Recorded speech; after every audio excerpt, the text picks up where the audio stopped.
Yang paling tinggi referensi dalam Islam Al-Quran. Ahlus Sunnah wal Jamaah memakai Sahih Al-Bukhari. Di bawah Sahih Bukhari, Sahih Muslim. Disusun oleh Imam Muslim Ibnul Hajjaj Al-Qusairi An-Naisaburi, meninggal tahun 261 Hijrah. Kalau kita baca Sahih Muslim, kita tidak paham isinya, jangan terjemahkan sendiri, baca penjelasannya. Namanya Syarah Sahih Muslim. Judulnya Al-Minhaj Syarah Sahih Muslim Ibnul Hajjaj. Ditulis oleh Imam An-Nawawi tahun 676 Hijrah. Dalam Syarah Sahih Muslim, apa kata Imam An-Nawawi? Ar-rayatu al-alamus saghir wal-liwa'u al-alamul kabir. Bendera dalam bahasa Arabnya ada dua. Satu ar-rayah, satu al-liwa'. Apa bedanya? Ar-rayatu al-alamus saghir. Rayah, bendera kecil yang dibawa oleh pasukan-pasukan kecil. Sedangkan pasukan besar itu ada satu bendera. Namanya al-liwa'. Al-liwa' al-alamul kabir. Bendera besar. Kita pasukan besar ini, ada satu bendera khusus. Seluruh pasukan, lihat di mana bendera. Namanya al-liwa'. Sedangkan untuk satu panglima yang kecil-kecil, komandan pasukan kecil, itu membawa namanya ar-rayah. Sudah jelas. Ar-rayah, bendera kecil. Al-liwa', bendera besar. Lalu kemudian warna. Dakhala Rasulullah sallallahu alaihi wasallam Makkah wa liwa'uhu abyad. Nabi SAW masuk ke kota Makkah. Waktu itu dia membawa 10.000 pasukan. Pada tahun ke-8 Hijrah. Liwa'uhu abyad. Benderanya berwarna putih. Jadi kalau benderanya putih, maka tulisannya hitam. Kalau benderanya hitam, tulisannya putih. Sudah jelas warnanya. Sudah jelas fungsinya untuk apa? Menyatukan pasukan. Lalu kemudian ketika apakah ini dipakai hanya perang saja? Tidak. Karena ketika Nabi SAW masuk ke kota Makkah tidak ada perang. Waktu itu masuk dengan damai. Idza jaa nasrullahi wal fath. Ketika datang pertolongan Allah dan kemenangan, wa ra'aitan nas, kau lihat penduduk Makkah, yadkhuluna fi dinillah, mereka masuk ke dalam agama Allah afwaja, berbondong-bondong. Tidak ada perang. Damai. 19 hari Nabi di kota Makkah Al-Mukarramah, rekonsiliasi. Seluruh penduduk aman, damai, tentram. Tidak ada satu telinga yang digunting. Ketika pasukan berkata, hadza yaumul malhamah. Ini hari balas dendam. Dulu kalian sobek jantung Hamzah. Hari ini kami akan merobek jantung kalian. Tapi kata Nabi, hadza yaumul marhamah. Ini hari berkasih sayang. Artinya, ketika ada orang mengibarkan bendera itu, lalu kita berkata, ini kan bukan perang. Tidak perang pun, bendera itu juga dipakai sebagai simbol persatuan. Persatuan umat antara orang Makkah dengan orang Madinah. Antara muhajirin dengan ansar. Antara orang yang sudah lama Islam dengan yang hatinya lembut. Itu disatukan dengan syiar La ilaha illallah Muhammadur Rasulullah. Lalu kemudian, apakah ketika mengangkat itu bertakbir? Ya, hadisnya jelas pada saat perang Uhud. Ketika itu kita tahu perang Badar menang. La taqillu an 50,000 dinarin zahabiyyin. Perang Badar umat Islam memperoleh tidak kurang dari 50.000 keping uang emas dinar. 50.000 keping dinar. Satu dinar itu sekarang 4,25 gram. Jadi kalau 2 juta, maka 50.000 keping. 2 juta kali 50.000 keping. 100 miliar. Menang. Tapi pada tahun ketiga, kalah. Ini Jabal Rumat. Pasukan sudah disusun Nabi, 70 pemanah dari atas. Nanti kalau pasukanku di bawah kalah, kata Nabi, kalian tetap di atas. Andai pun menang, kalian juga tetap di atas. Jangan turun ke bawah. Tapi yang namanya manusia ketika melihat menang di bawah, tergoda, turun mereka. Kacau balau. Pasukan umat Islam hancur. Maka pasukan kafir Quraisy mau menangkap Nabi. Bagaimana mengecoh supaya pasukan Quraisy Makkah tidak mengejar Nabi? Bendera bermain. Maka diangkatlah bendera ke atas oleh Mus'ab ibn Umair. Mus'ab mengangkat bendera ke atas supaya ketika bendera dinaikkan ke atas, maka pasukan Islam akan berada di belakang. Dan musuh akan menganggap, oh itu Muhammad sallallahu alaihi wasallam, itu dia. Maka Mus'ab menaikkan bendera, lalu kemudian pasukan Islam berada di belakang. Di saat yang sama, ini berbahaya, kata musuh.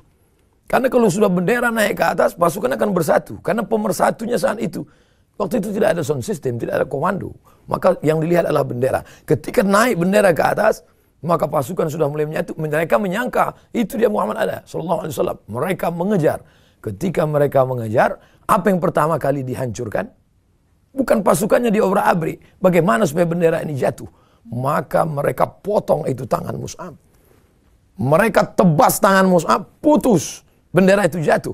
Mus'ab tidak menghiraukan darah memuncrat dari tangannya. Tangan kanannya putus, tangan kirinya mengambil. Supaya bendera tetap. Dengan teriakan Allahu Akbar, dia naikkan ke atas. Maka tangan kirinya itu ditebas juga, putus. Lalu kemudian apa yang dia lakukan? Ujung tangannya yang tidak lagi berjari itu, untuk mengambil tiang itu supaya dia tetap tegak berdiri. Ketika bendera itu tegak berdiri sambil bertakbir, disitulah datang pasukan Quraisy menusukkan tombaknya 3 kali ke jantung Mus'ab bin Umair. Dia tusukkan jantung sampai akhirnya mati syahid. Maka ketika selesai, kafir musyrik pulang semuanya ke Makkah. Nabi SAW datang melihat jenazah-jenazah itu, maka tampaklah jenazah Mus'ab. Apa kata Nabi SAW? Oh Mus'ab, ketika kau hidup, tidak ada pemuda Madinah yang lebih ganteng. Rambutmu rapi. Tapi hari ini pakaianmu lusuh. Penutup jenazah Mus'ab hanya burdah, kain pendek. Ditarik ke kepala, terbuka kakinya. Ditarik ke kaki, terbuka kepalanya. Kata Nabi, tutup kepalanya. Kakinya bagaimana ya Rasulullah? Tutup dengan izkhir. Izkhir adalah seperti lalang, tapi wangi, tumbuh di gurun pasir. Pasang, tutup kaki. Begitulah Mus'ab mempertahankan bendera Rasulullah sallallahu alaihi wasallam.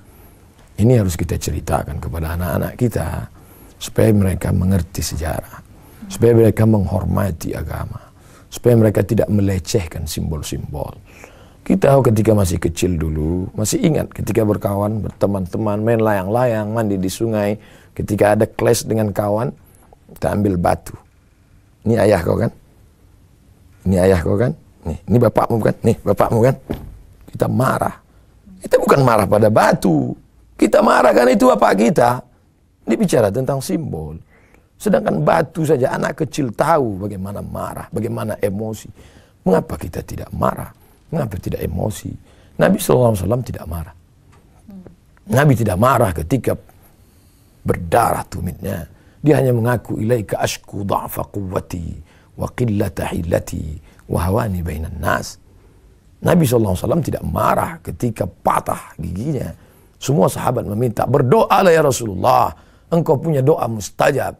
Kalau engkau berdoa, rata mereka ini dengan tanah. Tapi Nabi tidak. Kata Nabi, syafa'atan li ummati. Aku simpan doaku itu untuk syafaat bagi umatku nanti di akhir zaman. Lalu kemudian, kapan dia marah? Ketika agama dilecehkan. Ketika ulama dihabisi, dibunuh. 1 bulan dia berdoa. Allah mal'an bani Ra'il. Allah mal'an bani Zakwan. Allah mal'an Usayyah. Laknat mereka. Bukan pribadi, tapi agama. Oleh sebab itu maka umat Islam harus bisa membedakan. Kita ini marah karena diri, karena organisasi, atau karena Allah. Nah, karena anak kita ajarkan pemahaman Islam yang benar.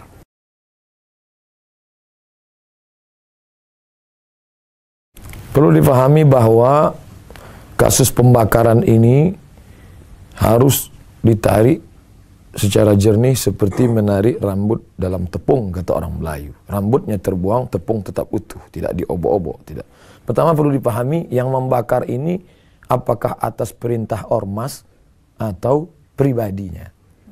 Maka kalau perintah ormas tentu ini kejahatan. Tapi kalau hanya oknum pribadi, maka boleh jadi mereka orang yang tidak pandai tulis baca. Boleh jadi dia tidak mengerti. Maka saya sebagai anggota Komisi Fatwa Ulama Majelis Ulama Indonesia Provinsi Riau, saya ikut apa yang diarahkan MUI. Yang pertama, MUI mengutuk, mengecam pelaku. Yang kedua, diminta agar bertaubat. Kalau dia tidak faham ilmu, dibina, dididik. Yang ketiga, bahwa ini adalah umat mesti disadarkan bahwa ini masalah person, orang. Jadi kita semua mesti menahan diri. Punya ketidaktahuan. Ya, kita tahu ini anak-anak muda ini sekarang ada serangan narkoba, ada serangan LGBT, ada serangan pergaulan bebas, seks, ada serangan Mobile Legend, game online, PlayStation. Ini anak-anak muda. Lalu kemudian dia berafiliasi kemana? Kebetulan bapak-bapak kakek buyutnya orang NU. Nah, dia ikut Banser, Ansor. Kebetulan dia dulu basicnya orang Muhammadiyah. Mereka menggabungkan ke Kokam. Kebetulan mereka orang nasionalis. Mereka masuknya religius ke PP, Pemuda Pancasila. Kemudian ketika Habib Rizik Syihab bangkit, sebagiannya masuk ke FPI. Nah, itu jadi tergantung. Jadi lembaga-lembaga yang fokus ke kepemudaan ini, inilah yang cerdas untuk menjelaskan. Ada satu mata pelajaran pembekalan untuk mereka bahwa ini loh agama Islam, ini sejarahnya. Nah, sehingga nanti anak-anak muda ini baik itu bajunya saja, baik dia di Banser atau di Kokam atau di FPI atau di Pemuda Pancasila atau di Laskar Merah Putih atau Laskar Melayu Bersatu, Laskar Betawi Rempuk, apapun namanya, itu semua hanyalah bajunya. Nanti mereka akan bersatu bersama dalam amar ma'ruf nahi mungkar. Bendera ini akan menyatukan mereka dalam la ilaha illallah Muhammadur Rasulullah. Ada yang disatukan dalam satu akidah, tapi yang tidak satu akidah. Kawan-kawan kita di PP, sahabat-sahabat kita di Laskar Merah Putih. Engkau tidak saudaraku dalam satu keyakinan, tapi engkau saudaraku dalam satu Pancasila. Sama-sama bertuhankan ketuhanan yang Maha Esa. Ini yang mesti disadarkan kepada umat, sehingga mereka tidak lagi sibuk dengan hal remeh-temeh. Wa kana Rasulullah sallallahu alaihi wasallam idza dakhala al-mirhab, kalau Nabi masuk ke dalam WC, naza'a khatamahu. Naza'a, dia copot. Dia copot cincin. Kenapa dia copot? Karena ada tulisan Muhammad Rasulullah. Kertas itu tidak ada apa-apanya, kertas. Tapi kalau sudah tertulis di situ ada nama Allah, ada Muhammad, makanya jangan tulis surat undangan wa min ayatihi an khalaqalakum azwajam. Tulis terjemahnya. Karena nanti surat undangan akan diinjak-injak. Dulu kertas obat nyamuk ada tulisan Arabnya. Dulu kata ibu saya cerita, dulu waktu kau kecil, kau kumpul semua kertas obat nyamuk itu diletakkan di atas lemari. Ibu saya nanya, kenapa letak atas lemari? Mak, ini ada irotojim, tidak boleh diinjak, berdosa. Irotojim itu a'udzubillahi minasyaitonirrajim. Kita diajarkan itu. Sampai jamaah haji kita yang buta huruf, tidak pandai tulis Arab pun ketika di Makkah tidak berani menginjak ada tulisan. Oh, jangan. Padahal tulisannya bukan kalimat Allah. Mamnu'ut tadkhin, no smoking. Jadi seperti itu. Sampai begitunya mulia. Jangankan la ilaha illallah Muhammad Rasulullah, ada tulis Arabnya saja. Jamaah haji kita sangat takut melangkah, takut kualat, takut dosa, takut kaki bengkak, takut apa. Begitulah kita diajarkan secara turun-temurun tradisi kita. Nenek moyang kita tidak tahu hadisnya. Mereka hanya ngajarkan, jangan, hormati. Itu sudah kultur budaya kita dari dulu. Saya ingin menjelaskan, tidak ada perbedaan antara penulisan, apakah dia pakai khat sulus, atau pakai khat riq'i, atau pakai khat naskhi, atau pakai khat kufi, atau pakai khat diwani. Itu hanyalah cara bentuk penulisan kreasi manusia. Cipta karya karsa manusia. Yang penting kalau ada tulisan Allah, maka tidak boleh. Ulama terbagi kepada 3 mazhab. Yang pertama, kalau ada tulisan Allah, baik di surat undangan, baik di tofi, baik di baju, baik di mana? Bagaimana memusnahkannya? Menurut mazhab Hanafi, diwakili oleh Imam Al-Hasfaki, bagaimana cara menghapuskannya, menghilangkannya, memusnahkannya adalah dengan cara dikubur. Yudfanu. Ambil, gali tanah, kubur. Begitu caranya. Menurut mazhab Hanafi. Sedangkan menurut mazhab Syafi'i, maka dibakar. Yuhraqu. Begitu kata Imam Jalaluddin Abdurrahman As-Suyuti dalam kitab Al-Itqan fi Ulumil Quran. Kata beliau dibakar. Dibakar hancur sehingga tidak ada lagi tulisan, maka dibuang. Ini pendapat yang saya pilih. Saya tidak pernah menanam tapi pilih. Makanya di akhir semester makalah-makalah yang tidak berkualitas, yang kurang baik, makalah mahasiswa, tapi banyak tulisan, maka saya kumpulkan, timbul. Datang tukang jual kertas. Pak, sayang dipakar, mubazir, kita bisa tukar bayar. Enggak, nanti kalian buat sampul. Berapa tahun yang lalu ada kejadian trompet, ternyata dibuka ayat-ayat. Maka 3 mazhab untuk memusnahkannya. Pertama dikubur, yang kedua dibakar. Tapi ada pendapat ulama Saudi Arabia namanya Syekh Ibnu Utsaimin. Kata dia yumazzaku, disobek sampai hurufnya itu putus-putus, disobek. Tapi tentu kita tidak bisa sobek satu. Sekarang kan sudah ada alat potong, taqti, tamzik wa taqti, menyobek dan memotong. Masukkan dia sampai habis. Tapi saya nanti kalau ada yang nyobek berarti dia pakai cara Ibnu Utsaimin. Kalau ada yang mengubur dia pakai pendapat Hanafi Imam Al-Hasfaqi. Tapi saya condong kepada membakar. Dibakar. Tapi membakarnya itu kan ada dua sikap. Membakar karena ingin menghormati atau membakar karena melecehkan. Itu bisa kita lihat dari respon wajah orangnya, dari sikapnya. Kalau dia, kenapa kamu bakar ini? Daripada diinjak anak-anak, Pak, lebih baik kita bakar. Oh bagus, oke. Tapi kalau dia bakar sambil ketawa-ketawa, berarti dia sedang mengejek, melecehkan. Maka orang yang melecehkan itu, kalau nanti ada tertangkap orang yang membakar, melecehkan, maka ulil amri menjatuhkan hukuman. Kita negara hukum, ada bapak-bapak dari kepolisian, maka serahkan ke hukum. Supaya jangan sampai menimbulkan fitnah. Apalagi orang sekarang kan suka streaming. Saya misalnya, saya ambil kertas, saya bakar. Lalu datang orang lewat. Assalamualaikum Ustaz, apa kabar? Sehat? Streaming. Begitu komen keluar, lihatlah Ustaz yang ceramah ini ceramahnya kita dengar ternyata sudah melecehkan agama kita. Bisa saja menjadi fitnah. Sekarang masa-masa sulit. Siapapun sulit. Saya setiap acara bersama bapak-bapak dari kepolisian, dari TNI, Polri, kami sama-sama harus menjaga tidak berpihak kemanapun. Kita akui itu memang sulit sampai April ini.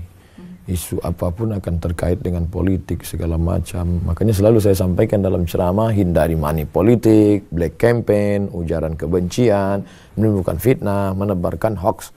Maka harus ada yang menerangi. Mudah-mudahan acara kita ini termasuk suluh dalam gelap, penerang di tengah gulita, sehingga umat yang tidak paham menjadi tercerahkan dan kita tidak ingin menebarkan isu dan kebencian.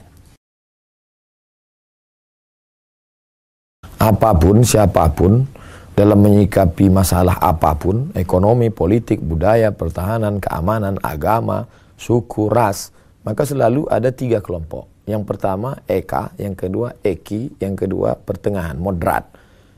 Ekstrim kanan. Bagi ekstrim kanan, sangat kanan, ini harus dipancung, mati. Ekstrim kanan. Bagi yang kiri, apalah arti sebuah tulisan. Allah Maha Mulia, tidak perlu dibela. Itu kan tulisan kiri. Bagi dia sama aja antara tulisan la ilaha illallah dengan tulisan yang ada di koran. Apa sih itu kan tulisan. Yang tengah moderat. Nah, saya wa kadzalika ja'alnakum ummatan wasata. Kami jadikan kalian umat pertengahan. Kita tidak ekstrem kanan. Tapi melihat ini masalah ini dengan jernih. Oh, mereka anak-anak muda yang tidak ngerti. Ya kita dididik, dibina, bukan dibinasakan, dirangkul, bukan dipukul, didakwahi. Ud'u ila sabili rabbik, ajaklah mereka ke jalan Allah, ke jalan Tuhan. In ja'akum fasiqun, kalau datang orang bawa berita, fatabayyanu, klarifikasi. Begitu juga pernyataan saya dari awal sampai akhir ini. Tonton dari awal sampai akhir, jangan nanti dipotong-potong, diikat. Wah, lihat nih, Abu Somad menebarkan kebencian di TV One. Tonton dari awal sampai akhir, baru tarik kesimpulan. Ini belum apa-apa, baru ngeliat wajah kita aja, dia udah menebarkan kebencian. Nah ini isu-isu ini. Tapi apapun namanya yang 3 ini tetap ada. Ekstrim kanan, ekstrim kiri, moderat. Dari sejak zaman Nabi SAW. Sampai akhir zaman. Kita selalu mengajak umat ini wasatiyah, moderat, pertengahan. Kami dididik di Al-Azhar. Apa yang membuat Ustadz selalu bersikap dalam masalah mazhab, dalam masalah ini, selalu pertengahan. Kami biasa dididik begitu. Menurut mazhab Hanafi begini, menurut mazhab Maliki begini, menurut mazhab Syafi'i begini, menurut mazhab Hambali begini. Tapi dalam pengamalan saya memakai, tidak pernah kita berkata, inilah, kalau tidak ikut mazhab ini, neraka jahanam tempat. Oh tidak, selama masih ahli sunnah wal jamaah. Bagaimana bersikap berdalil, menyalahkan orang dengan dalil, menyatakan diri benar pun dengan dalil. Jangan sampai karena hawa nafsu. Karena kalau sudah hawa nafsu, apa beda kita dengan setan? Dengan dalil. Kenapa kamu marah dengan dia? Saya marah karena Al-Quran, Sunnah menyuruh menghormati, memuliakan. Saya marah dengan perbuatan ini. Kalau kamu marah, kenapa kamu datang dia dan salami dia, silaturahim dengan baik, seperti yang dilakukan oleh Ustadz Haikal Hasan? Kalau memang marah, kenapa tidak mengamuk? Kenapa tidak? Mungkin ingin membina. Ditanya baik-baik. Kenapa kamu lakukan ini? Kami nggak ngerti Pak. Kami taubatnya baru kemarin. Syukur Alhamdulillah. Sebelumnya mungkin mereka pecandu narkoba, pezina, perampok. Tiba-tiba dia taubat. Cuman belum mengerti. Proses yang belum selesai. Downloadnya baru 10%. Maka kita komplit, kita sempurnakan download keislamannya.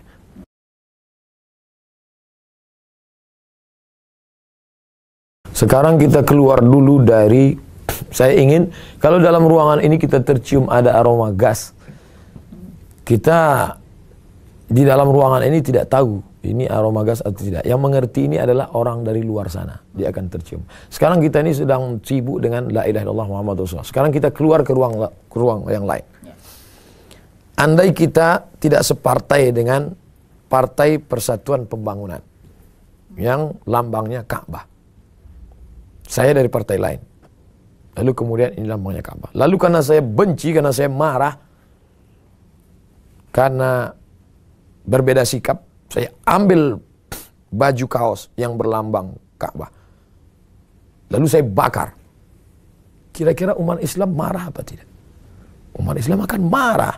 Saat itu orang tidak lagi mengatakan itu lambang P3.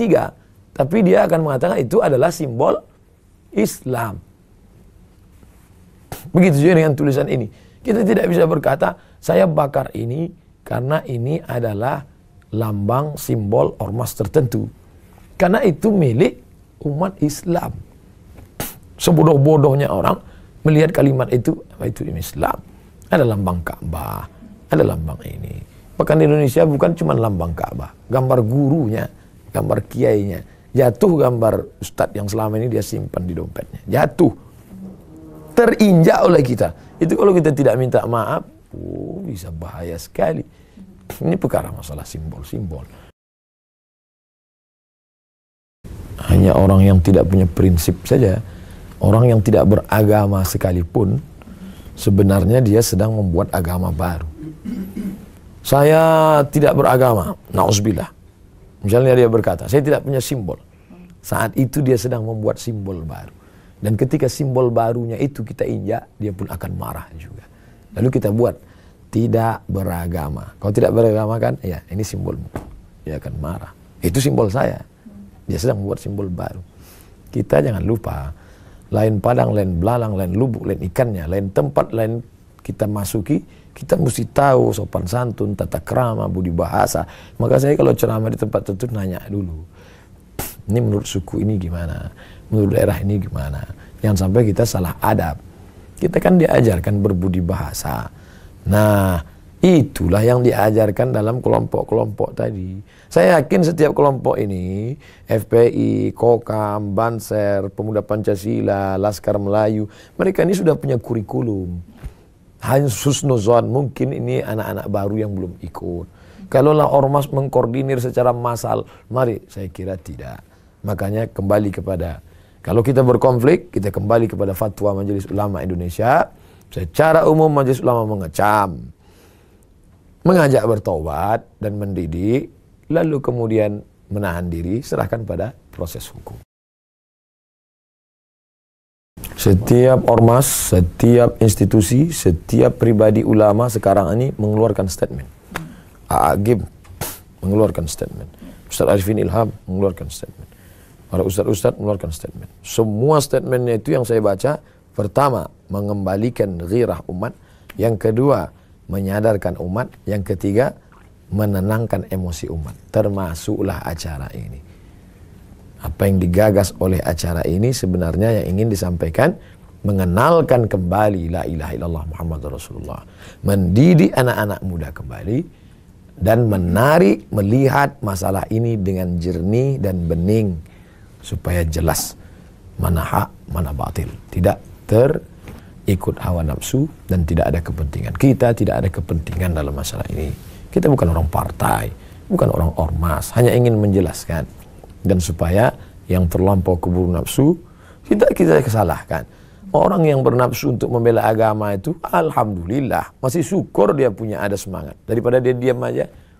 Itu simbol agama yang terinjak orang. Yalah, saya makan aja susah, biarin aja. Nah, itu juga tidak baik. Tapi yang terlampau over juga, balik kepada asalnya. Inilah tujuan dari acara ini. Penjelasan ini. Tonton dari awal sampai akhir. Apa solusinya Pak Ustadz? Tak ada lain. Tonton acara ini dari awal sampai akhir. Insya Allah selesai nonton acara ini, stabil. Amin, insya Allah. Yang sebelumnya tidak bersemangat, setelah nonton ini bersemangat. Yang terlampau bersemangat, setelah nonton ini normal lagi semangatnya. Sudah nonton enggak juga, ulang 2 kali. Fa in tanaza'tum fi syai'in, kalau kamu bersilang pendapat tentang satu masalah. Ini sekarang kita sedang bersilang pendapat nih tentang satu masalah. Kemana kita kembalikan? Farudduhu ila Allah, balikkan kepada Allah. Lihat Al-Quran. Wa ila Rasul, kembalikan kepada Rasulullah. Lihat sunnah. Al-Quran dan sunnah. Kita tidak bisa kembali ke Quran dan sunnah karena kita jahil, tidak ngerti. Maka kembali kepada yang ketiga. Al-ulama warathatul anbiya, bertanya kepada para ulama. Abdul Somad bukan ulama. Abdul Somad hanya orang yang suka ngutip-ngutip pendapat ulama. Begini kata Imam Al-Hasfaqi, begini kata Imam Jalaluddin Abdurrahman As-Suyuti, begini kata Syekh Fulan, begini kata mazhab Hanafi, begini yang disebutkan dalam kitab riwayat Sahih Muslim, begini kata Imam Nawawi dalam kitab Syarah Sahih Muslim. Itu yang kita bahas dari tadi. Maka kembali membaca, belajar. Sekarang kita dihidupkan pada zaman orang lebih suka bicara daripada membaca. Orang lebih banyak komen daripada membaca. Komen. Ngaji. Makanya tablik akbar itu selalu saya katakan, what's next? Setelah tablik akbar ini apa? Tablik akbar ini hanya pintu untuk masuk. Habis tablik akbar, bubar ngaji. Datang ke pesantren, ketemu sama kiai, belajar, membaca. Hari Senin malam Selasa, fikih. Selasa malam Rabu, hadis. Rabu malam Kamis, akidah. Kamis malam Jumat, baca Yasin, tafsir surat Yasin. Jumat malam Sabtu, akhlak. Bagaimana bertetangga, bagaimana bersahabat, bagaimana antar ormas, bagaimana menghormati ini. Sabtu malam Ahad, tablik akbar. Sehingga tiap malam ngaji, gak usah terlalu lama-lama. Dari maghrib ke isya, masjid. Masalah yang dibahas, baca kitab. Sehingga selesai. Jangan sampai cerita kekinian, sampai lupa ngaji. Tablik akbar, terus ngaji, tetap jalan. Mencerdaskan umat. Allah menilai bukan hasilnya, tapi proses. Orang yang punya adrenalin, dia lebih semangat mancingnya, bukan ikannya. Gimana nyewa botnya, dari kotanya naik mobil, sampai ke tepi pantai dititipkan, habis itu pergi ke... Setelah ikannya dapat, dilepas lagi. Bagi dia ikan itu tidak penting, tapi proses mendapatkannya. Jangan lupa, yang dinilai Allah adalah bagaimana kita menenangkan umat ini. Itulah letak ujiannya. Bagi orang yang tidak punya adrenalin kedamaian, jangan, mengapa mesti heboh begini? Mengapa ini? Tapi bagi orang yang punya semangat, justru dengan adanya ini kita menjadi bersaudara, kita menjadi berdakwah, kita menjadi lebih membaca. Saya pribadi, andai tidak ada masalah nih, mungkin tidak terbaca yang tadi saya jelaskan. Bersyukur pada Allah karena ada masalah ini, maka mengkaji lagi, membaca lagi. Oh, ternyata ada al-liwa war-raya. Raya bendera kecil, liwa bendera besar. Yang ini warnanya hitam, tulisannya putih. Yang ini putih, tulisannya hitam. Fungsinya untuk ini. Oh, ternyata Mus'ab ibn Umair itu luar biasa. Aku ternyata tidak ada apa-apanya dibandingkan dia. Akhirnya kita menjadi orang-orang yang cerdas. Siapa itu orang yang cerdas? Al-Kayyisu, orang yang cerdas. Kayyis, cerdas. Mandana nafsahu, yang bisa mengontrol hawa nafsunya. Kalau marah tidak berlebihan, kalau cinta juga tidak berlebihan. Wa amila lima ba'dal maut, dan berpikir tentang apa yang akan saya bawa setelah mati. Mudah-mudahan yang bersemangat juga membawa semangatnya sebagai amal soleh. Yang selama ini luar biasa jihadnya, amal soleh, tapi ingat jangan sampai ditunggangi hawa nafsu.